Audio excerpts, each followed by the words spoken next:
पूरा डाल ही काला है।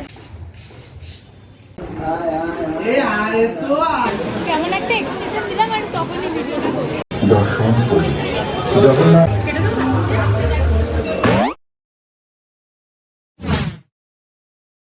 Hi friends, welcome back to my channel. আজ আমি সকাল সকাল এসে গেছিলাম হাবড়ায়, আর আমার ছিল আজকে দাদার মেয়ের মুখে ভাত। তাই মা আর আমি সকাল সকাল রেডি হয়ে চলে এসেছিলাম হাবড়াতে। কিন্তু ঠিক দুদিন বৃষ্টির পর যে এতটা রোদ দেবে আমরা কেউ বুঝতেই পারিনি। তো সকাল সকাল উঠে এত রোদ দেখে আমার তো একদম অবস্থা খারাপ হয়ে গেছিলো। যাই হোক, ট্রেন থেকে নেমে টোটো করে মা আর আমি সোজা চলে এলাম মামাবাড়ির দিকে। মামাবাড়ির দিকে এসে ঠিক চিনে উঠতে পারছিলাম না, আসলে এই বাড়িতে খুব কমই আসা পড়ে। যাই হোক, তাও অসুবিধা হয়নি খুব একটা, সবাই মোটামুটি চেনে, তাই জিজ্ঞাসা করে আমরা ঠিক জায়গাতেই চলে এসেছিলাম। আর বাড়ির সামনে বেলুন দেখে তো আমি বুঝেই গেছিলাম এই বাড়িটাই হবে। তো যাই হোক, আমি আর আমার মা দুজন মিলে এটাই বলাবলি করছিলাম, আমরা কি অনেক সকাল সকালে এসে গেছি। তো আমি আমার মাকে বলছিলাম, না এইটুকু তো আসতেই হতো, এটুকু সকাল সকাল না আসলে হয়। আর দেখো চারিদিকটা কি সুন্দর করে সাজিয়েছে দাদা, সব কিছু কিন্তু ছোটোটার জন্যই। তো আমি এসে সোজা চলে যাচ্ছিলাম ওপরের দিকে, কিন্তু আমি কাউকেই দেখতে পেলাম না। তাই আমি চলে যাচ্ছিলাম ছাদের দিকে, কারণ ওখানে নতুন ঘর করেছে, তো ভাবলাম ওখানেই হয়তো হবে। তো যেয়ে দেখি যা ভাবলাম ঠিক তাই, খুব সুন্দর করে ডেকোরেশন করেছে চারিদিকটা। আর ছোটোটাকে দেখো ওই বাথটবের মধ্যে বসিয়ে এখন স্নান করাচ্ছে, গায়ে হলুদ দিয়েছে, দিয়ে সুন্দর করে ফটোশ্যুট চলছে। আর সত্যি আমি তো ওর ধৈর্য দেখে অবাক, ওইটুকু পুচকি কিন্তু ওর ভীষণ ধৈর্য, এতটুকুও কাঁদছে না। সবাই মিলে ওর ওপর যে এত অত্যাচার করছে তাও ওর কোনো কান্না নেই, ও বেশ মজাই পাচ্ছে সব কিছুতে, যে ওর এত ছবি তোলা হচ্ছে, কত সুন্দর করে সাজানো হয়েছে, ওর ওপর ফুল ছোড়া হচ্ছে। আর এদিকে ভিডিও করছে যে দাদারা, তারা বলছে যে এইভাবে তোমরা শ্যুট করো, এইভাবে তোমরা ফুল ফেলো। আর আমি সবটা বসে বসে শুধু দেখছিলাম আর ওদেরকে বলছিলাম যে ঠিকভাবে করো, কিন্তু এক্ষুনি কাঁদবে না হলে। যাই হোক, ফটোগ্রাফার দাদারা বলে দিল যে 1 2 3 বলা হবে, তারপর ফুলগুলো সবাই ওর মাথার উপরে ফেলবে। আর ওকে দেখে তো মনে হচ্ছে সব থেকে বেশি এক্সাইটেড ও। তো যেমন বলা ঠিক তেমনই কাজ, দাদারা বললো এবং ফুলগুলো ওর ওপর ছুঁড়ে দিল। তারপর আমি এসে একটু ছাদেই বসেছিলাম, দাদারা ওগুলোকে সরিয়ে নিয়ে যাচ্ছিল আর আমি দেখছিলাম। আর এই জায়গাটাতেই খাওয়ার ব্যবস্থা করা হয়েছিল। তারপর ছাদের একধারে দেখলাম যে ছোট ছোট পদ্ম গাছ লাগানো হয়েছে, তো দেখতে খুবই সুন্দর লাগছিল। তাই ভাবলাম এটারও একটা ক্লিপ নিয়ে নেওয়া যাক। ক্লিপ না হয়ে গেলে আমি সোজা চলে এসেছিলাম নিচে, কারণ এখনও আমার দিদিদের সাথে আমার দেখা হয়নি, ওরা অনেকক্ষণ এসে গেছে। যাই হোক, যেয়ে দেখি ম্যাডাম তো মেকআপ আর্টিস্টের কাছ থেকে সাজতে বসেছে, ব্যাপারই কিছু আলাদা। আমি ওকে বলছিলাম, বাবা তোর তো আজকে বিশাল ব্যাপার, একদম মেকআপ আর্টিস্টের কাছ থেকে সাজতে বসে গেছিস। আমি ওর সাজ বসে বসে দেখছিলাম, এছাড়া আমার কোনো কাজ ছিল না, কারণ আমি অলরেডি রেডি হয়ে এসেছিলাম। তারপর দিদির সাথে একটুখানি ভাবলাম বাইরে গিয়ে ছবি তুলে আসা যাক। আর আমি ওকে বলছিলাম যে এটাও ভাবছি আমি ক্লিপের মধ্যে দিয়ে দেবো, তোর অসুবিধা নেই তো? বলছে না না, কোনো অসুবিধাই নেই, ভালোই হবে। আর যতই হোক দিদির সাথে ছবি তুলতে যাচ্ছি বলে কথা, তো সেখানে তো এটুকু ভিডিও করতেই হয়, তাই না? তো আমরা বাড়ি থেকে বেরিয়ে পাশের একটা সুন্দর জায়গা ছিল, এবং বাইরে যেহেতু অনেক রোদ উঠেছিল, তো ভাবলাম আজকে এরকম সুবর্ণ সুযোগ অন্যদিন আর হবে না। তাই দিদি আর আমি বাড়ির পাশেই একটা জায়গাতে হেঁটে বেরিয়ে গেছিলাম ওখানে ছবি তুলবো বলে। যাই হোক, রোদ্দুরের মধ্যে আর একটুও ভালো লাগছিল না। তারপর দিদিকে বললাম চল বাড়ি যাই। বাড়ি গিয়ে দেখি হ্যাঁ ছোটোটারও স্নান হয়ে গেছে, ওকে একটু রেডি করতে হবে। তো দেখো এত কাজ ছিল তখন, কি বলবো, আসলে গরমে ওরও ভালো লাগছিল না। আর দিদি আর দাদা দুজন মিলে ওকে একটু সামলাচ্ছিল। তারপর ওকে নিয়ে সোজা চলে আসা হলো পুজোর এখানে, কারণ এবার তো ওর মুখে অন্ন দিতে হবে। তো ঠাকুরমশাই নিচে বসে আছে, আর জানো তো ওর না ঠাকুরমশাইয়ের সমস্ত কথা ভীষণ পছন্দ হয়েছিল, ও সব থেকে ভালো ছিল ঠাকুরমশাইয়ের কাছে। তো ওকে কোলে নিয়ে দোল দিয়েই যাচ্ছিল, আর ওদিকে দাদাও বাজনা বাজিয়েই যাচ্ছিল। যাই হোক, ওর কান্না থামলো এবং ঠাকুরমশাইয়ের কোলে ওকে বসিয়ে দেওয়া হলো। যাই হোক, ওদিকে ফটোশ্যুট করছে দাদারা, ফটোগ্রাফার দাদারা তো কন্টিনিউয়াসলি ওকে মজা দিয়েই যাচ্ছে, সুন্দর করে ওর সাথে কথা বলছে যাতে ও না কাঁদে।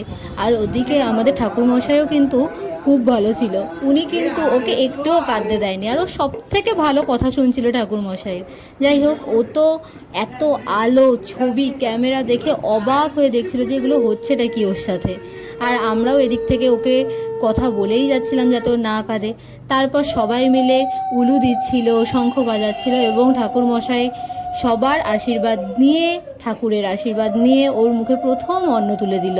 তো এটা সত্যিই খুব স্পেশাল আমাদের কাছে, কারণ ও আমাদের খুব আদরের, খুব প্রিয়। আর এত কিউট হয়েছে ও, সেটা না বলারই মতো। যাই হোক, তারপর আমাদের আরেক বোন এসে গেছে, আমরা আবার চলে গেছিলাম সেই জায়গাটাতেই। আর দিদির তো ছবি তুলে তুলে হচ্ছেই না, আমি ওকে বলছিলাম নে নে হয়েছে, মেকআপ আর্টিস্টের কাছে সেজেছিস বলে এত ছবি তোকে তুলবে। তারপর বাড়ি ব্যাক করে দেখি যে প্রচুর লোক হয়ে গেছে, সবাই পুরো রেডি হয়ে গেছে। আমি এই থালার জায়গাটা একটু সাজিয়ে দিচ্ছিলাম ফুল দিয়ে, যেহেতু ছবি তোলা হবে। তারপর সবাইকে বলছিলাম যে চলো এবার একটু নিচের দিকে যাওয়া যাক, এখানে প্রচুর ভিড় হয়ে গেছে। তারপরে আমরা খেতে বসে গেছিলাম সমস্ত ভাই বোনরা একসাথে। আর খেতে বসে বসে বলছিলাম, আর বোন তো আমাকে বলছিল যে এরকম একটা মুখের এক্সপ্রেশন নিলাম দিদি, তখনই তুমি ভিডিও করলে। আমি বললাম হ্যাঁ, এটুকু তো করতেই হতো। যাই হোক, তারপরে আমরা নিচে চলে এলাম। দিদি ফোনে কথা বলছিল বলে আমরা সবাই কিন্তু ওকে একদম ছেঁকে ধরেছিলাম, বলছিলাম কি রে কি ব্যাপার, কার সাথে এত কথা। ওকে একটুও শান্তিতে কথা বলতে দিচ্ছিলাম না সবাই মিলে, আর ও তো রেগে যাচ্ছিল। এই তো দেখ, focus on her, her focus করো, কেউ ওনাকে ফোকাস পুরা ডাল হি কালা है।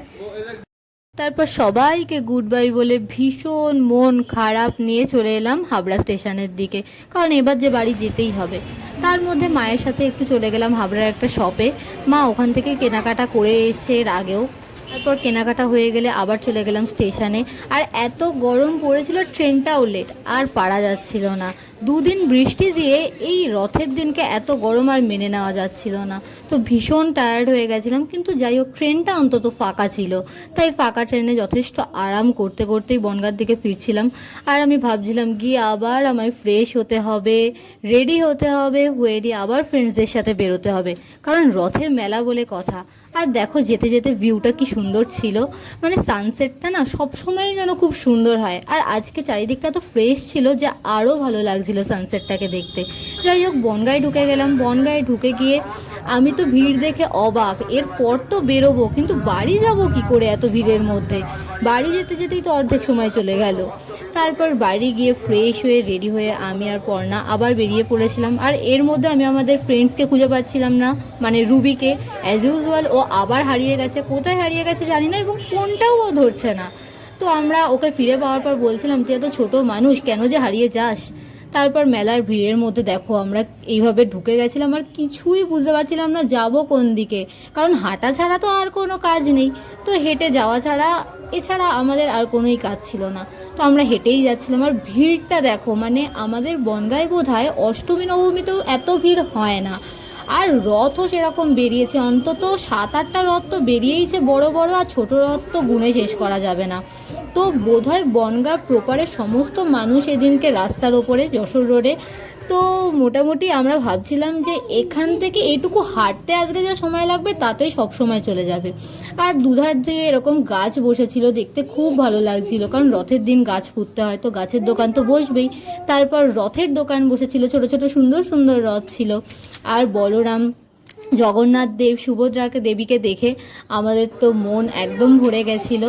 যাই হোক, ভিড়ের মধ্যে ঠেলাগুতা করতে করতে আমরা ভাবছিলাম এইভাবে বাড়ি না গিয়ে চল আমরা বরং একটু রেস্টুরেন্টে যাই, কিছু খেয়েই যাই। তো আমরা চলে এসেছিলাম বনগাঁর খুবই একটা কমন ক্যাফেতে, এবং এই ক্যাফেটাতে আমি এর আগেও বহুবার এসেছি, তোমরা দেখেছো। এটা হচ্ছে রুফলিং, আমার খুবই ভালো লাগে ক্যাফেটা। তো আমরা এসে গেছিলাম ক্যাফেতে, আর কিছু খাবার অর্ডার দিয়ে দিয়েছিলাম, কিন্তু গরমটা জাস্ট মেনে নেওয়া যাচ্ছিল না। আর ক্যাফের ওপর থেকে তোমরা জাস্ট রাস্তাটাকে দেখো, জাস্ট ভিড়টাকে দেখো, তোমরা মনে হচ্ছে জাস্ট একটা সমুদ্রের ঢেউ বয়ে যাচ্ছে মানুষের, এছাড়া আর কিছুই না। যাই হোক, খাবার দেখতে দেখতে চলে এলো, আর সববারের মতো এবারও খাবারের কোয়ালিটি জাস্ট অসাধারণ ছিল। আর এই হোয়াইট সস পাস্তাটা না আমার ভীষণ ফেভারিট। তো আমরা হোয়াইট সস পাস্তা, একটু চিকেনের একটা রেসিপি খেয়ে নিচ্ছিলাম। আর আমি দিয়াকে বলছিলাম যে নে আজ আমি তোকে একটু খাইয়ে দিই। আর এত বড় বড় পাস্তাগুলো না আমি একবারে খেতে পারি না, তো সবাই আমার খাওয়াটাকে একটুখানি মাফ করে দেবে। যাই হোক, আমি দিয়াকে বলছিলাম নে তোকে একটু খাইয়ে দিই, ও বলছিল না না থাক। তাই আমি ওকে বলছিলাম হ্যাঁ খাওয়ানোর লোক তো অবশ্যই আছে, পরে খাইয়ে দেবে সে। যাই হোক, এভাবে আমরা মজা করছিলাম, করতে করতে আমরা বেরিয়ে এলাম। আর ওরা বলছিল যে এবার তো বাড়ির দিকে যেতে হবে, কারণ অলরেডি প্রায় 10টা বাজতে গেছে, বাড়ির দিকে না গেলে নয়। আর আমরা সবাই প্রত্যেকে ভীষণ টায়ার্ড, আর আমার তো সেই সকাল থেকে চলছে। তো যাই হোক, আমরা এভাবে বাড়ির দিকে বেরিয়ে গেলাম, এবং বাড়ি যেতে যেতে আমাদের মনে পড়লো জিলিপি তো মাস্ট, রথের দিন আর জিলিপি খাবো না তা তো হতেই পারে না। তো দেখো কি সুন্দর করে জিলিপিগুলো বানাচ্ছিল, সেটা দেখতে না আমার খুব ভালো লাগে যে এত সুন্দর করে বানায়। তারপর জগন্নাথ দেবকে প্রণাম করতে করতে আমরা সোজা চলে এলাম বাড়ির দিকে। আজকের ভিডিও এইটুকুই, ভালো লাগলে লাইক, কমেন্ট আর শেয়ার করে দিও। টাটা।